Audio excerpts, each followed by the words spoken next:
Okay, so today's review is going to be on Iron Man 3. I'm just going to go ahead and get into it. I should have a whole bunch of reviews on the other MCU movies posted before this and probably after this if you want to watch those.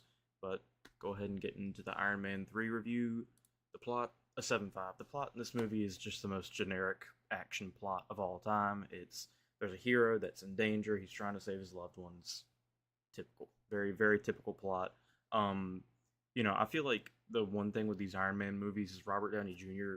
props him up a lot. I feel like maybe I'd think less of this movie if it wasn't him in this movie. I feel like Robert Downey Jr. adds a level of like not like realism, but like he adds the interest, and most leading actors do. But I feel like he does it over and above other leading actors here.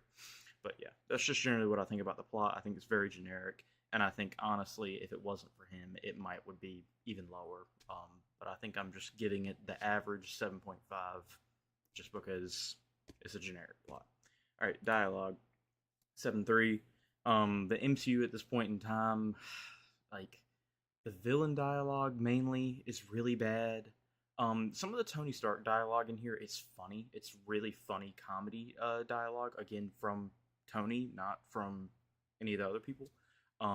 So yeah, I don't know. Like when you get into like Happy and Aldrich Killian and Maya and Pepper, it's like their dialogue is just generic action movie slop. And then this movie only really has its fun with Robert Downey Jr.'s dialogue, and I'm not even sure if the dialogue naturally is doing that or if he's improvising, because I know he does that a lot. But yeah, again, MCU falling short with dialogue at a 7.3. Acting 7.9. Again, I think the two like outliers as far as their performance in this movie, it belongs to Robert Downey Jr. and whoever the actress was that played Maya in the movie. I feel like she did a pretty good job. Pepper is a close third, and then Aldrich Killian, and then Happy, like Jon Favreau. Like I never know how to feel about his acting. It feels like a self insert, which in this movie I'm pretty sure it's not. I'm pretty sure he's not the director of this movie. Um, but it just always feels like you probably shouldn't be here, right? He gets better in the MCU. I will say that he definitely does get better, especially in the Spider-Man movies. Then we move on to the sound, or no, the cinematography. Cinematography is actually at 8.6. I think the action scenes in this movie look really good. I think the scenes in I think it's Tennessee with the snowy scenes. It's been like 3 weeks since I've seen this movie, maybe more. Um, but yeah, I really enjoyed the way the action scenes look. They make the Iron Man armor look really good. Also, um, I mean, not much more I can say outside of that. It's an Iron Man movie. The part of the visuals or the cinematography that you have to nail is how the Iron Man suit looks. This movie does it pretty well. So I feel like 8.6 is fitting for this movie. And then the soundtrack. This movie, now the original two, like the earlier Iron Man movies, Iron Man 1 or Iron Man the original, and then Iron Man 2, they both had a lot of AC/DC and like rock type music in there. And this movie takes a different turn where I think they still include some music from like already pre-established artists and stuff like that, but they also do an original soundtrack. And the original soundtrack for Iron 3, I love the AC/DC and rock aspects of the original Iron Man movies.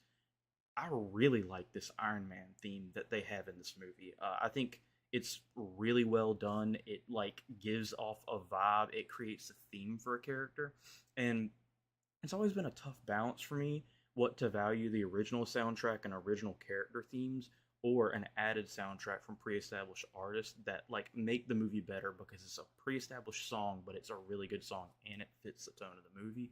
I feel like Guardians of the Galaxy does a really good job at both. Also, I feel like they have a really great original soundtrack for the Guardians of the Galaxy, and then they also have an added soundtrack that is great. But I think this movie, from what I remember, the Iron Man theme actually kind of overrules any like other music in here. I think they might have some Christmas music because this movie's technically a Christmas movie. But yeah, again, I really like the original soundtrack in this movie. And we can go ahead and get into the bonus categories here. Comedy's at 8.5, which is a little bit higher than I normally go for the MCU. The MCU, like, they try a lot of comedy, but it doesn't always land, and I feel like a lot of the comedy in this movie does land. So I feel like 8.5 for comedy is a pretty fitting rating. World building is a 7.7. Honestly, I mean, it introduces Extremis. It introduces, like, Pepper going through this whole thing. It progresses through Tony Stark getting the shrapnel removed from his heart. But outside of that, it honestly I gave it a 7.7, which is plus on the average scale. I probably looking back at it, I probably wouldn't. I'd probably rank it below. It doesn't really add to the universe that much. Um, yeah, I don't know. I think I probably would change that rating. Actually, what am I talking about? It's a bonus rating, and it's my ratings. I can change it. Screw it, 7.3. We're gonna put it two below average. I think I was being a little too kind here. Let's change this in the moment. Um, Character 7.7. Again, heavily carried by Iron Man, Rhodey. I forgot to mention Rhodey earlier as far as Don Cheadle, as far as that acting goes. Don Cheadle is good in all these movies, all these shows. The brief moment he was in Secret Invasion. Um, Jesus. But yeah, again, 7.7. This show barely passes the average mark, which is honestly a shame considering you have Iron Man in there. You have Iron Man, Robert Downey Jr., and you're barely cracking a average grade in this movie. I feel like that aspect of it is a little disappointing. It's disappointing, but it is still above average. Action 8.9. I feel like actually the action in this movie was pretty good. I feel like there's a scene at the end specifically where basically like Iron Man or Tony Stark, he's calling all of his suits, and you get to see all of the different features of all these different suits and how he's using them to like execute the situation of like saving everybody. And I just feel like it's really creative and really interesting scene. There's also a scene where it like shows him like his resourcefulness earlier in the movie where he doesn't have his suit, and it's an action scene that shows how he's able to kind of maneuver and still take down the baddies even without his Iron Man suit. So it adds a little bit to his character of knowing, okay, this guy's a badass anyway. But yeah, those are all the bonus ratings I have for Iron Man 3. Where is my scroll bar? There it is. So yeah, final total rating for Iron Man 3 is a 7.7. This movie is a fun movie. It's probably a one-time watch, to be honest. But if you like Iron Man, I feel like, yeah, it might fall short on the dialogue. Yeah, the plot might not be great, but are you really expecting that from this movie? I don't think you are. I think you're expecting action. I think you're expecting good visuals. I think you're expecting a good soundtrack, and you're expecting a little bit of comedy from the Iron Man movies, and like I said earlier, good action.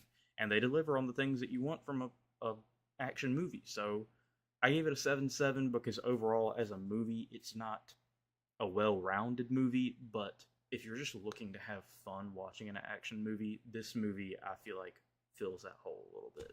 But yeah, thank you guys for watching. Let me know what you guys think about Iron Man 3, what you think about my opinion in the comments, and yeah, peace.